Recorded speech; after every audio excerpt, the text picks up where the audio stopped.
Okay, so thank you guys for coming in for week 3 of the deep learning seminar. I actually just wanted to kind of go over some of the materials really quick on the GitHub page because I think I neglected to sort of introduce some of the files or the structure that I'm using. So, and pardon me for walking back and forth here today. But so included in each week, you have all the files that you need to actually run any of the code if you want to run the code yourself.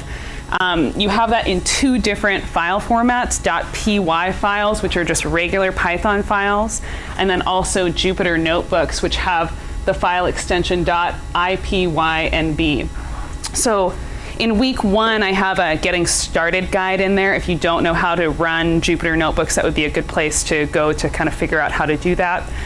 The only reason I have the Jupyter notebooks things in there is, some people, that's their preferred format. And also, I found out that if you open up a file in Jupyter notebooks, you can actually export a PDF. So I also have PDF backups in here in case you don't have Python on your computer and you want to see what the output looks like.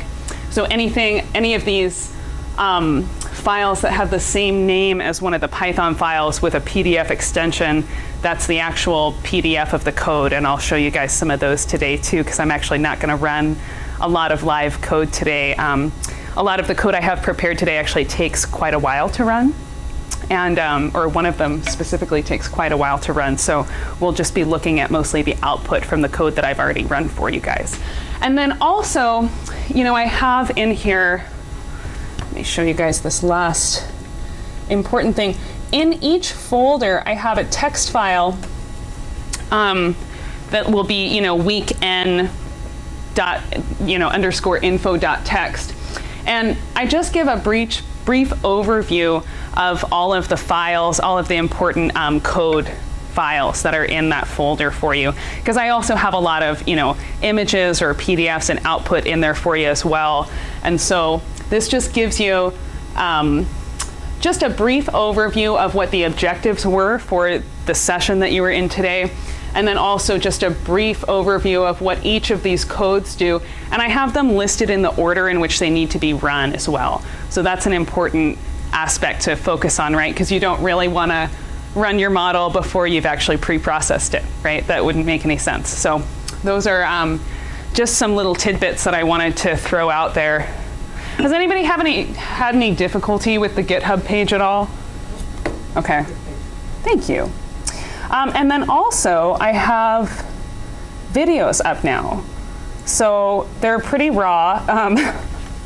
I didn't do any editing to them, but if you wanted to revisit, some topic that we've talked about already, or, share with your friends at your next house party, great entertainment value. No, I'm just kidding.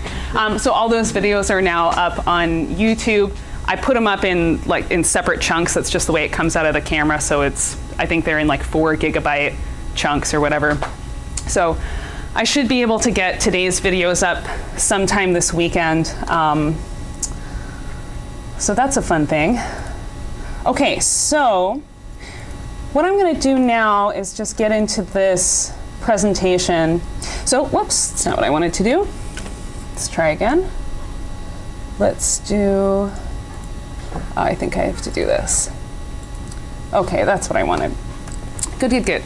So in general, what I'm going to do with these sessions, and I don't know if I've mentioned this already, but I have kind of 2 hours optimally of material planned. The first hour-ish I'll keep mostly lecture-based, and then the second hour will be mostly demos with maybe a little bit of lecture mixed in. So, if you ever have a week,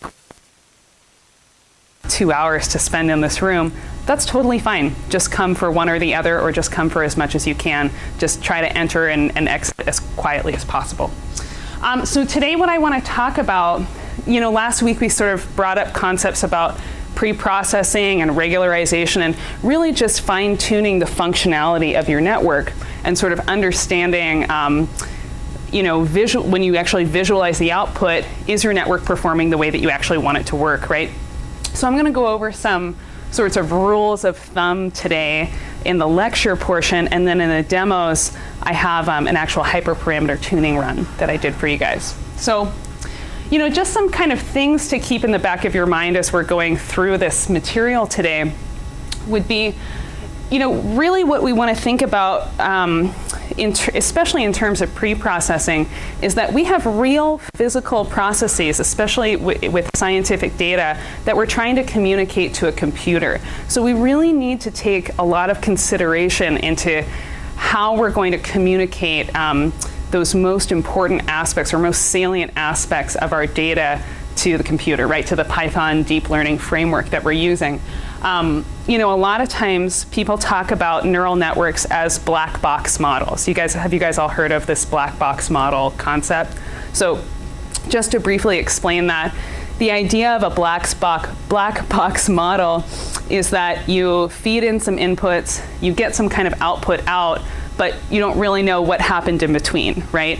And the problem with that kind of an idea, even though it may be technically true when applied to deep learning or neural networks in general, I think it's really misleading in a way, because we actually know a lot more about the way that neural networks work and the way that our data is processed from input to output or from cause to effect than the term black box really suggests.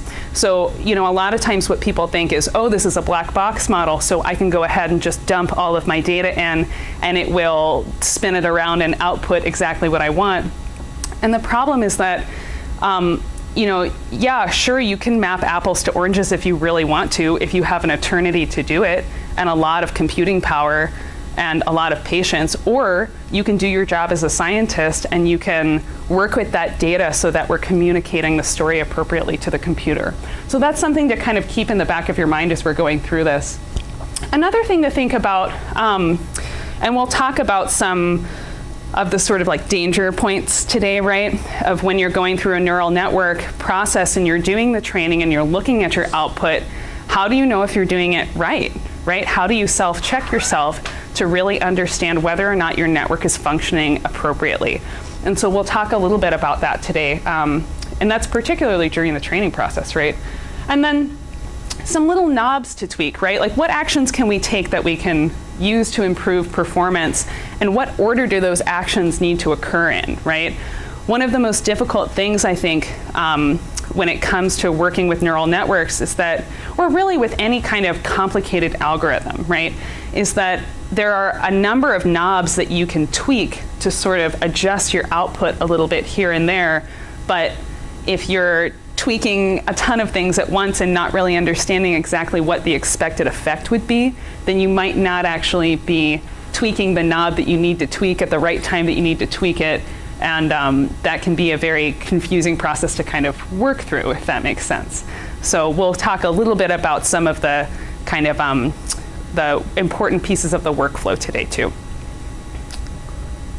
So the first thing I want to talk about is pre-processing. And I've talked about this, maybe not a lot, but I think more than I've talked about other things concerning neural networks. And really what you want to think about is, what is the story that you want to communicate to the computer, right?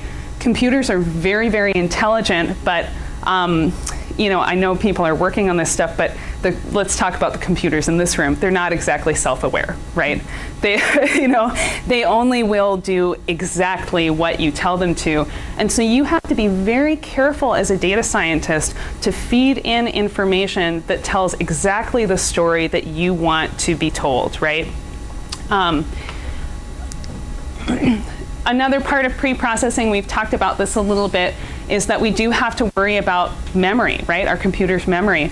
That we're feeding in these extraordinarily large volumes of training data, and larger numbers take up a lot more memory to store, right? And so that's one of the big problems when you're trying to train a very large network, is that if you don't have a computer with sufficient RAM or memory, right, then you can overload it very, very quickly. And so most people probably don't have a computer that has a super high-powered graphics card, or like 200 gigabytes of RAM or whatever. I don't even have that, but, well, a little bit. But, so you need to kind of take it upon yourself, I think, to do the most that you can do to give your computer the best chance that it can get to function appropriately with the neural network.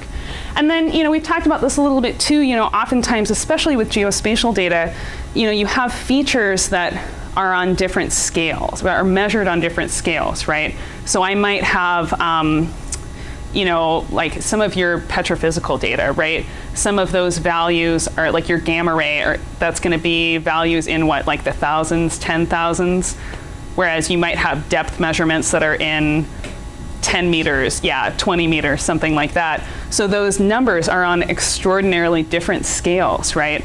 And the problem with that is that when we're trying to optimize those weight and bias matrices, or matrix and vector, the problem with that is that when we have these values that are on vastly different scales, it's very difficult for the network to come up with a vector pointing in the correct direction for all features if they're all on extraordinarily different scales. And it takes up a lot more memory to do that as well. So scaling or normalizing the data will aid in a smoother optimization so that that loss function when we're doing the gradient descent isn't really jumping around quite so much. And I'll show you some examples of a loss function doing exactly that, which was on my own data, unfortunately. So when we think about actually structuring the data to input into the network, Keras specifically, and I believe most of the other machine and deep learning frameworks, expect an input array in this format where your samples are the individual rows and your features are the individual columns. So let me talk a little bit about the difference between what a sample and what a feature is. So, let's think of a surrogate model, right? We've talked a little bit about surrogate models. So a surrogate model would be a deep learning representation of a physics-based model. So let's say I have a physics-based model and I run that model 1,000 different times. I'm going to have 1,000 different samples. Each sample is going to represent one model run. And each of my features would be the individual input parameters that I used for each of those model runs, right? So the features are going to vary between each model run. One thing to keep in mind is that especially with geospatial data, we're often really limited in the number of samples that we're going to have, right? In my case, with the model that I'm running, each of my samples represents an individual grid point. So one thing to do is to make sure that you have a significantly larger number of samples than you do features, especially if you have limited samples available to you. The expected shape, as I talked about, is the number of samples and the number of features here. And if you're really limited in features, you need to be choosing the features that are the most salient or the most important. So if you were doing some type of Bayesian, sensitivity analysis, right, you would get identifiability of, say, your parameters to which your prediction of interest is the most sensitive to. So if you've done that type of pre-analysis, or if you have some expert knowledge about your system, you don't really want to dump a lot of noise into the network if you're limited in samples. I will say, though, there have been a lot of papers, especially out recently, that are really talking about over-parameterizing a network with noise. And if you have a sufficient number of samples, and when I'm talking about a sufficient number of samples, I'm really talking about less or more than maybe 10,000. I think most people who do deep learning would probably disagree with me, but in a geospatial kind of sense, if you have 10,000 samples, I think you're really, really lucky, right? So, I would call that maybe a sufficient number of samples to start with, at least. But I'm talking about noise. That's right. So a lot of people make really strong arguments for including a sufficient amount of noise into your data so that it actually generalizes the problem a little bit better. And when I'm talking about generalizing, what I'm really alluding to is something called transfer learning. So for example, I'm training my deep learning model on a particular watershed, right? But I'm probably, the watershed I'm using isn't exactly a watershed of maybe high interest in a modeling or prediction sense. And so what I really want to be able to do is take my trained model and use it to make predictions on other watersheds. And that's called transfer learning. And if I have a really well generalized model, then I can take my trained model on a particular spatial area, in my case, and I should be able to successfully apply that model to similar spatial areas, right? And so if you have a sufficient number of samples, adding in some noise in your features is a good way to over-parameterize or generalize your model. Another way to do that, let's say you're limited in samples, another way to do that would be to create synthetic data. So I do this a lot as well, where I'll take my existing data set, so I'll take this array here, right?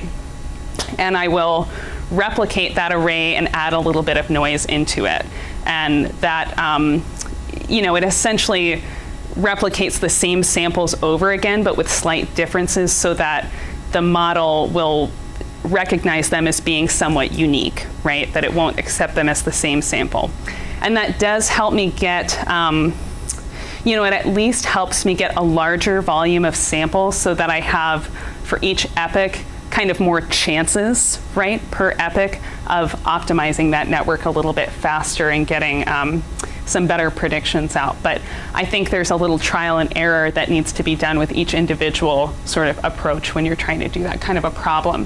One of the things that I've seen a lot of publications and articles about recently is reproducibility. As far as like when you're working with a lot of very large data sets, yeah, you can actually model the noise. And then when they try to do your algorithm or your methodology on a different data set, it's a different noise model. So as such, it's not reproducible from one to another. Yeah, so the comment is about reproducibility with data sets. So can you talk about your comment a little bit more? Can you expand on that a little bit? Yeah, let me move closer to you. Yeah, sure. So there's a lot of concern in the scientific community about reproducibility with deep learning, in that if you have a massive data set, you can actually model the noise rather than the signal. Mm-hmm. And you'll take that noise for being a relevant signal that you believe carries from, let's just say, location to location or situation to situation, mm-hmm. when in reality it's specific to that data set. Mm-hmm. So what happens is like in metagenomic studies or things like that, where they have massive volumes of data, the reproducibility doesn't carry between one set of, let's just say, patients to another set of patients, mm-hmm. simply because what you observed happened to be a pattern in noise for that population subset versus all of humanity. Yeah, I see what you're saying. Yeah. So I think, and tell me if I'm summarizing your comment correctly, but that maybe including that noise, we have to kind of wonder, are we including noise that is specific to this problem that would not exist outside of this spatial area, right? And that's a little bit of a thinker. That's maybe a good discussion point if we have some time later at the end of the session. I'm going to think about that while I'm talking, but. Yeah, if anybody has some thoughts they want to share about that later, I'd love to hear them. And by the way, I've watched some of the videos, and this microphone actually picks up your guys' voices better than I thought it would. I'm still going to repeat the questions because I think that it's at least helpful to paraphrase and make sure we're all on the same page. But I was pretty impressed by this little sucker. I'll see if I did it right today on my own. Okay, and the last thing I wanted to talk about on this slide is kind of different types of features that we're working with, right? Sometimes we have what I would consider measured features, and sometimes we have categorical features. How do you communicate those different types of features to the network? So, for an example, with the the hydrologic model I'm working with, I have what I would call measured or calculated features that would be things like, the curve number or the soil depth, actual numeric values for a particular sample. But I also have categorical data. So, for example, what the land use type was at that grid cell, which would be something like agricultural or urban, and those aren't numerical values. So how do I feed that information into the network? And maybe I should have had a separate slide about this, but when you're working with categorical features, you do something called one-hot encoding. And so what you can do with that is that you would add, so let's say I have 3 different land use types in my model. Let's say it's agriculture, urban, and of course now I can't think of another land use type, so let's just say it's 2, agricultural and urban. So what I would do is I would add an additional 2 features. The first one would be for agriculture, the second one would be for urban, and that ends up being a binary feature. So for each sample, it's a 1 or a 0 of whether or not that particular sample has that land use. 1 is always true, so yes, it has that land use. 0 is always false. The nice thing about, if you do have some categorical features, it will, increase your feature space as well, mostly with zeros, so you're not storing a ton of data, right? And then it gives a little bit of importance to your, gives a little bit more information for your data. I've also started using that same type of idea in almost a pre-weighting scheme where I've identified particular samples that I know as an investigator are more important than others. So, for me, what I'm really trying to do is to predict extreme events. So what I've started doing is I've started adding in features to my network, sort of like one-hot encoding, but a binary flag of whether or not I've identified this sample as an extreme event. And I've actually found that to be really helpful so far. So actually, my friend Joseph told me about, gave me some of those ideas, and so I'll have to credit him if I publish that. So, one thing I do kind of want to show, it took me I don't know why it took me a long time to figure this out or just to wrap my head around, but often in Python, you'll be asked, there will be an argument and a function that asks which axis you want to perform the function across. And so if you're using axis 0, what that means is that you're performing a function across all rows or all samples for each feature, right? If you're saying axis equals 1, you're performing that operation across all features for each sample.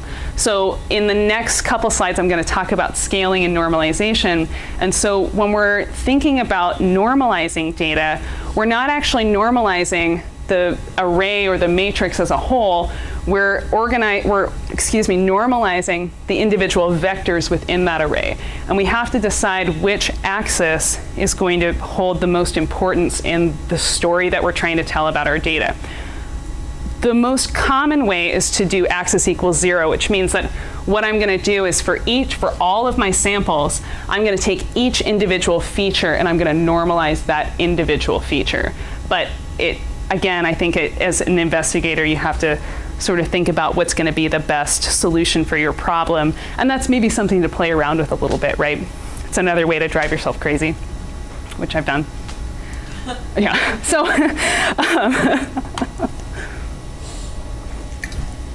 So now I want to talk about scaling and normalization.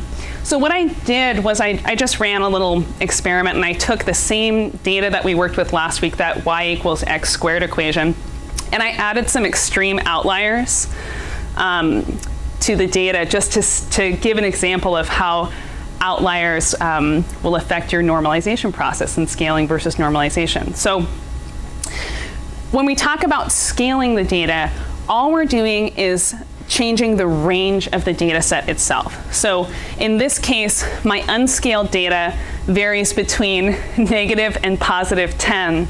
And my scaled data varies between 0 and 1. This is a really common equation to use for rescaling data. This equation here is always going to rescale the data between 0 and 1. But what I want you guys to notice about this equation is that it's a function of the maximum and minimum values of the data set. So when we have outliers in the data, those outliers are going to serve as usually the maximum and or minimum of that data set. And so what happens is that when we rescaled a data set with outliers, the magnitude of our outliers kind of gets amplified with respect to what I would consider our regular data, right? Our data within sort of the expected bounds. And so I have this plot over here of our unscaled data. And so on the top, I have just the the x and y data plotted. So this is y equals x squared with a few outliers. And then on the bottom here, I have the probability distribution of that data. Now, one thing I will mention is that, when I made this data, I chose to just make I chose random values that were already normally distributed. So it's, maybe it would have been better if I'd had a noisier example, but just as a side note, machine and deep learning algorithms often will expect normalized data or data that occurs on a normal distribution, so that may be a transformation you need to make with your own data. Anyway, so the point that I'm trying to make is that once I scale this data, just looking at it really doesn't look that different, right? But let's take a quick look here and see. Now I'm seeing that, on my unscaled data, my normal sort of values sort of vary. I have an absolute range of, let's say, 10 units, right? And then when I look at my extreme outliers, well, those are approximately 10 units away from the mean.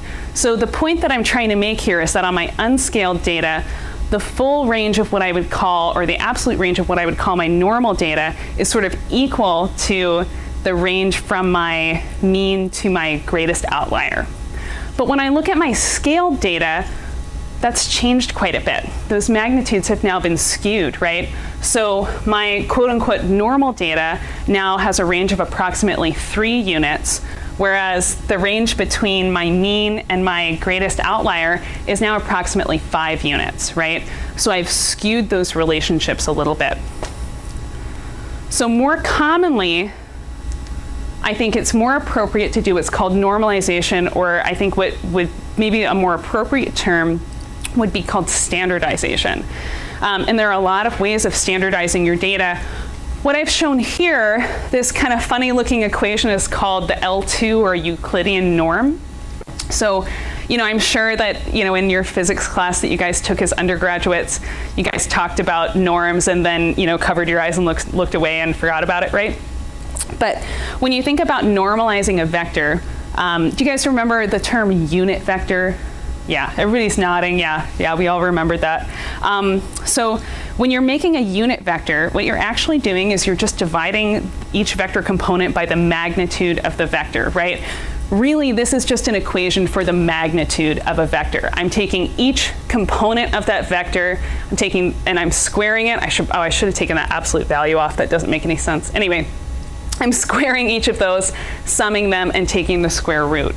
So what I'm doing when I'm using this for normalization is, remember we talked about normalizing our features across all samples. So I'm going to take that feature vector and I'm going to divide each component by, or each element of that vector by the magnitude of the feature vector itself. Or if I choose axis equals 1, it'll be the sample vector as opposed to the feature vector.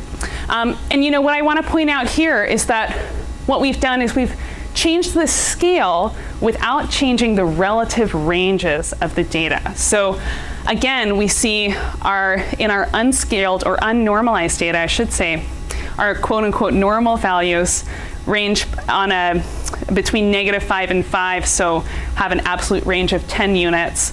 My greatest outlier is approximately 10 units away from my mean. When I look at my normalized data, I have a range of maybe, let's say, about 3 units for my quote unquote normal data. And again, my greatest outlier is approximately 3 units away from the mean. So I've maintained those relative ranges by normalizing as opposed to scaling the data. With the example that I showed you guys last week, we didn't really have outliers, right? We had some extreme values that maybe kind of behaved as outliers, but it wasn't a huge deal. So in that case, it wasn't a huge deal if we scaled the data or if we normalized the data, but real data has outliers, right? I can't think of a single geospatial data set that I've used that doesn't have outliers in it, right? And in my case, I'm specifically interested in the outliers, right? Those are extreme events, extreme soil moisture events. So it's important to preserve those, I think. Does anybody have questions about scaling versus normalization? Awesome. Okay, so now what I just kind of wanted to do was show you guys some of this code again. So this is some of the pre-processing code that I wrote for you guys, and that's in, I think it's a script called pre-processing_DLM_basic2.py. Probably. It's probably something like that. So, and I just wanted to kind of step through what we're doing here. So, you know, last week I think we talked very briefly about separating the pre-processing step from the actual model run step. And so that's what I've done here. I've moved all of my data creation, my pre-processing, and my partitioning into a separate operation that I then write to a file and then read that in later.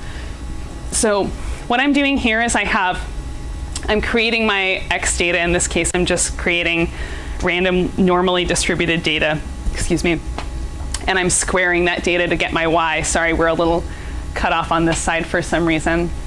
And then here in this step, in this one line, I'm going to normalize the data.